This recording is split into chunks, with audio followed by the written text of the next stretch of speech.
का राजसूय यज्ञ एक रूपक कथा, लगभग 500 शब्द। प्राचीन बिहार नगरी में उस समय एक महान राजसूय यज्ञ का आयोजन होने जा रहा था। यह यज्ञ शक्ति, मर्यादा और राज्य की समृद्धि का प्रतीक था।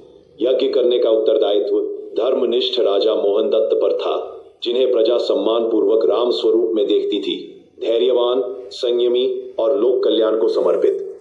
उनके साथ थे नईतेश, राज्यसभा के सर्वाधिक अनुभवी मंत्री, दृढ़ निश्चय और शांत स्वभाव वाले, जिन्हें लोग लक्ष्मण स्वरूप मानते थे, चिरागन, युवराज, तेजस्वी और विनम्र, जिन्हें भरत स्वरूप समझा जाता था, सदैव राज्य के धर्म व मर्यादा की रक्षा करने वाले, मांझदेव, प्रजा के संरक्षक, सरल स्वभाव वाले, जिन्हें लोग शत्रुघ्न स्वरूप मानते थे। चारों मिलकर एक रथ पर सवार होकर राजसूय यज्ञ स्थल की ओर बढ़ते। उनके रथों पर शौर्य, नीति और धर्म के ध्वज फहराते थे।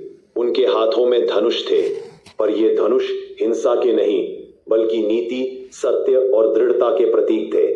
अब विपक्षी पक्ष का प्रवेश, पूरी तरह काल्पनिक एवं रूपक, यज्ञ की सफलता को चुनौती मान। यहां विजय किसी व्यक्ति की नहीं, गुणों की है। सत्य ने जीत पाई, भ्रम पराजित हुआ।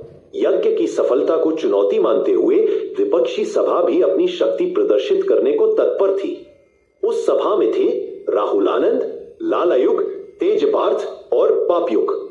ये चारों भी एक विशाल रथ पर सवार होकर आगे बढ़े। उनका उद्देश्य यज्ञ को रोकना नहीं बल्कि यह साबित करना था कि वे भी राज्य की सेवा के योग्य है। उनके धनुष भी प्रतीकात्मक थे, विचारों, तर्कों और वैचारिक प्रहारों के।